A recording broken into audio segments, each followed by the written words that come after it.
एक तरह की बॉडी मॉडिफिकेशन आर्ट है जिसमें डिफरेंट तरह के इंक, डाई, पिगमेंट्स, कलर्स, इन सब चीजों का यूज होता है। ये टेम्परेरी फॉर्म में भी अवेलेबल होता है और परमानेंट फॉर्म में भी। अब ये डिपेंड करता है पर्सन टू पर्सन, उसकी चॉइस पर कि वो किस तरह का टैटू कराना चाहता है, टेम्परेरी या परमानेंट। जैसी चॉइस वैसा पैसा। ये बॉडी पर टैटू करवाना ये कोई आज का कल्चर नहीं है। ऐसा नहीं है कि अगर हम 21st सेंचुरी में रह रहे हैं तो कुछ नई चीज उजागर हो गई है। इसका चलन तो सदियों से चला आ रहा है। देश विदेश में आपको हिस्टोरिकल एविडेंस देखने को मिल जाएंगे। So tattoo is just a part of a history, nothing new. Tattoo का चलन बदलते हुए वक्त के साथ बदलता रहा है, इसका पर्पस भी बदलता रहा है। पहले जमाने में टैटू पर्टिकुलर ट्राइब को प्रदर्शित करने के लिए अपनी बॉडी पर कराए जाते थे कि ये जो है ये पर्टिकुलर उस कबीले का सरदार है, ये जो है ये उस कबीले का इंसान है। सेम इसी तरह से धीरे धीरे इसका जो चलन है वो बढ़ता चला गया और सामान को आइडेंटिफाइड करने के लिए भी इसका जो यूज है एज अ सिंबल किया जाने लगा। जैसे अगर कभी सामान को एक जगह से दूसरी जगह पे पहुंचाना होता तो कि सामान में कोई फेरबदल ना हो जाए, कुछ गड़बड़ ना हो जाए, तो इस टैटू को एज अ सिंबल यूज किया जाने लगा। धीरे धीरे इस टैटू का चलन लोगों में बढ़ने लग गया और लोगों में खासकर लोकप्रिय हो गया। अपनी बॉडी को सजाने के लिए लोगों ने टैटू करवाना शुरू कर दिया और इसने फैशन का रूप ले लिया। और आज इसकी लोकप्रियता का ये हाल है कि चाहे बात अपने देश के लोगों की हो या दूसरे देशों की, आपको कितने ही लोग ऐसे मिल जाएंगे देखने को जिन्होंने अपनी बॉडी को टैटू से सजाया हुआ होता है। अब बात है कि लोगों को टैटू कराने में मजा क्या आता है, ऐसा क्या एंजॉयमेंट मिलता है उन्हें जो अपने बॉडी पर टैटू कराते फिरते हैं। तो इन लोगों को बिल्कुल वैसा ही मजा आता है जैसे कुछ लोगों को मेहंदी लगवाने में आता है। मतलब होते हैं ना कुछ लोग कि मेहंदी लगवाने को उन्हें बहाना चाहिए होता है। किसी की शादी है तो उन्हें मेहंदी लगवानी है, करवा चौथ है तब तो लगवानी है, तब तो हाथों पे भी लगवानी है, पैरों पे भी लगवानी है, मेरे यहाँ भी लगा दो और मेरे वहां भी लगा दो। क्यों? ताकि वो खूबसूरत दिख सके। अगर उन्हें हाथों पे लगवाई है तो हाथों की खूबसूरती बढ़ाने के लिए, नेवल पे लगवाई मेहंदी तो नेवल की खूबसूरती बढ़ाने के लिए। तो सेम चीज वैसे ही इन टैटू लवर्स के साथ होती है। ये अपने बॉडी को और खूबसूरत बनाने के लिए, अट्रैक्टिव दिखाने के लिए टैटू का यूज करते हैं। नो डाउट कि अगर आपके पास सुंदर आर्म पिट है, सुंदर नेवल है और आप उसे अट्रैक्टिव दिखाना चाहते हैं और उस पर अगर आपने टैटू या पियर्सिंग करा ली तो वो बहुत ही खूबसूरत लगता है। तो अपने पर्टिकुलर बॉडी पार्ट को और ज्यादा अट्रैक्टिव और खूबसूरत दिखाने के लिए ये लोग टैटू करवाते हैं। अब किसी ने मुझे क्वेश्चन किया था कमेंट बॉक्स में कि मैम ये टैटू करवाने के बाद ये जो बॉडी पार्ट है इतने और ज्यादा अट्रैक्टिव क्यों लगते हैं।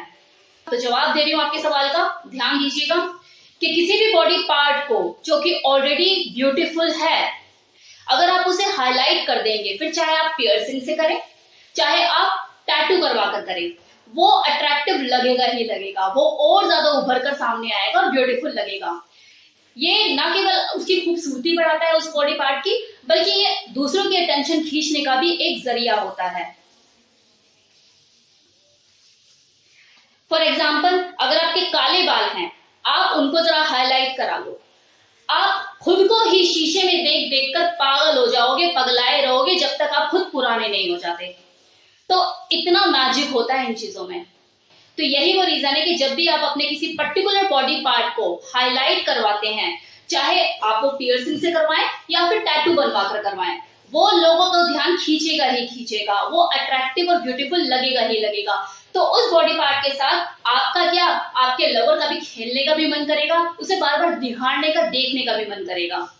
ये बिल्कुल वैसी चीज होती है जैसे आपने किसी सिंपल सी गाड़ी को मॉडिफाई करवा लिया हो और मॉडिफाई करवा के उसमें सजा धजा कर आप उसे रोड पर लेकर निकल गए। तो कोई BMW जो चला भी रहा होगा ना रोड पे, वो भी एक बार को पीछे मुड़ के देखेगा कि यार क्या लग रही है गाड़ी, क्या करा रखा है अगले ने, कितना पैसा लगा दिया इस पे। तो ये वैसी ही चीज होती है। मॉडिफाई आप किसी चीज को कराते हो, हाईलाइट कराते हो, तो एक बार को तो नजरें जो होती हैं उसकी तरफ अट्रैक्ट होती ही होती हैं, अगला देखता ही देखता है। तो यहाँ तो बात बॉडी की हो रही है जो कि ऑलरेडी ब्यूटीफुल और आपने उसे और सजा धजा लिया। अब देखो, सजने का मजा तब है जब आप खूबसूरत लगो। अगर आप बदसूरत लगो तो खुद को भी अच्छा नहीं लगता और देखने वाले की नजरों को भी अच्छा नहीं लगता। जैसे क्या होता है ना कि कुछ लोग शौक में टैटू बनवा तो लेते हैं, लेकिन वो कुछ भी उठवा कर बनवा लेते हैं जो उनकी पर्सनालिटी को सूट ही नहीं करता। अजीब लगता है कि लोग भी सोचते क्या बनवा रखा है। होते हैं ना कुछ ऐसे लोग, अगर इन्हें मैं टैटू टैटू फैटिश लवर बोलूं तो गलत नहीं होगा, ये वही लोग होते हैं जो कि अपने फेस को भी टैटू से पूरा ढक लेते हैं। मतलब ये इंसान की पहचान है फेस, और आप अपनी पहचान को छुपा रहे हो। इस तरह के टैटू फैटिश लवर आपको सोशल मीडिया पे देखने को मिल जाएंगे, भरमार है, जिन्होंने अपने सर को भी और पूरी बॉडी को पूरा टैटू से रंगवाया हुआ होता है। और ऐसा नहीं है, जो टैटू मेकर जो है वो मना नहीं करता उन्हें, वो फेस पर टैटू करवाने के लिए वो भी उन्हें मना करता है, लेकिन एक बार अगर उसने मना कर दिया तो वो तो उसका जानी दुश्मन हो जाता है कि बेटा तूने मना कैसे कर दिया, अब बस तुझसे नहीं बनवाना, हम किसी और से बनवा लेंगे। उस वक्त वो टैटू मेकर उनको यमराज दिख रहा होता है। एक बार भी वो ये सोचते नहीं है कि यार वो टैटू मेकर जो है, जो जिसका काम है टैटू बनवाना, हुआ होगा उसे एक्सपीरियंस, उसका खुद का एक्सपीरियंस होगा कि लोग गुदवा के चले जाते होंगे अपनी पूरी बॉडी को, अपने फेस को, बाद में आते होंगे लौट कर कि यार हमारे फेस का कुछ हो सकता है। वो आपको अलर्ट कर रहा है, आपको समझा रहा है, लेकिन आप उसे यमराज समझ बैठे हो कि यार इसे पैसे कमाने नहीं कमाने। अरे भैया वो तो पैसे कमा ही लेगा, आपसे नहीं कमाएगा किसी और से कमा लेगा, लेकिन वो तो अपनी इंसानियत दिखा रहा है, आप ही को समझ नहीं आ रही इंसानियत। तो ऐसे भी लोग हैं इस दुनिया में जो इस कदर पगलाए हुए होते हैं टैटू को लेकर कि अपने फेस तक को नहीं छोड़ते। खैर, इंटरेस्ट उनका, चॉइस उनकी, लेकिन हाँ ये चीज कहीं ना कहीं ये दर्शाती है कि दुनिया में टैटू लवर्स की कमी नहीं है। अब कितने ही लोग ऐसे होते हैं जो कि इस टैटू को अपने प्यार को जाहिर करने का जरिया बना लेते हैं। मतलब उन्हें यही लगता है कि अगर मैं टैटू बनवा लूंगा तो ही उसको साबित कर सकता हूँ कि मैं तुझसे कितना प्यार करता हूँ। खैर, अच्छा है, फीलिंग अच्छी है, और जो लोग इसमें बिलीव करते हैं करना चाहिए अगर वो स्ट्रांगली बिलीव करते हैं। लेकिन टाइम का तो कुछ नहीं पता ना, वो 4 दिन का प्यार जो टेम्परेरी होता है उसके लिए परमानेंट टैटू बनवा कर बैठ जाते हैं, और बाद में ब्रेकअप के बाद रिग्रेट करते रहते हैं कि यार इसे मैं कैसे हटाऊं, इसे कैसे रिमूव करूं, इसने मेरी जिंदगी हराम कर दी, बार बार उसी की याद दिलाता है। फॉर एग्जाम्पल दीपिका पादुकोण, जिसने रणबीर कपूर के नाम का आर के नाम से नेक के पीछे टैटू बनवा लिया था, और जब उनका ब्रेकअप हुआ वो डिप्रेशन में गई तो बस रिग्रेट ही करती रही, हाय मैंने आर के क्यों बनवा लिया। उसके बाद रिमूव कराया उसने। तो ऐसा नहीं है, पैसा कमाने वाले भी डिप्रेशन में जाते हैं, बल्कि जो नेम फेम कमाने वाले लोग होते हैं ना, ये तो ज्यादा डिप्रेशन में जाते हैं। अब कितने लोग मुझे कमेंट सेक्शन में बोलने वाले हैं, मैम डिप्रेशन में जाने की तैयारी कर लीजिए अब आप। तो कभी अगर डिप्रेशन से मुलाकात हो ना तो उससे पूछना, क्या रिया से मिले हो कभी, वो बोलेगा आपको कि बस उसी से डर लगता है मुझे। लास्ट में मैं इतना ही कहूंगी कि फैशन करो, लेकिन फैशन को फैशन के तरीके से करो। ऐसा ना हो ना कि आगे जाके आपको रिग्रेट हो, पछतावा हो किसी चीज का।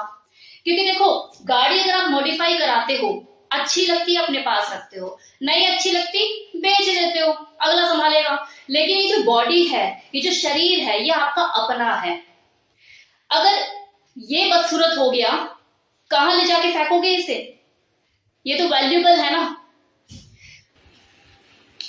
टैटू जो है वो एक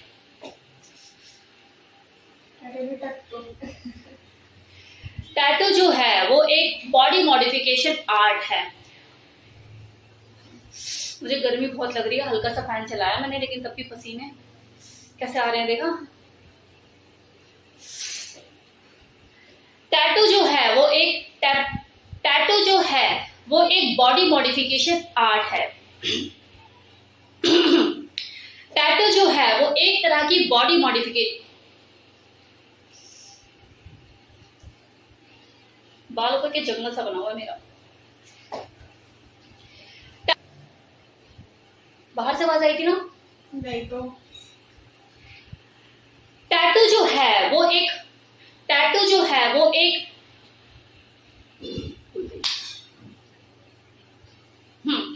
टैटू जो है वो एक तरह की बॉडी मॉडिफिकेशन आर्ट है।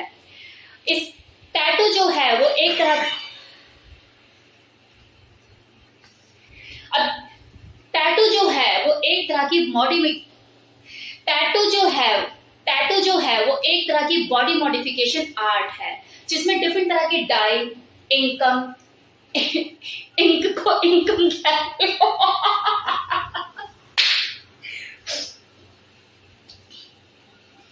जैसी चॉइस वैसा पैसा।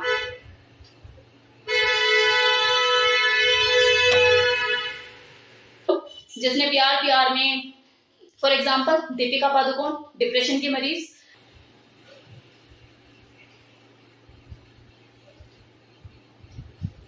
है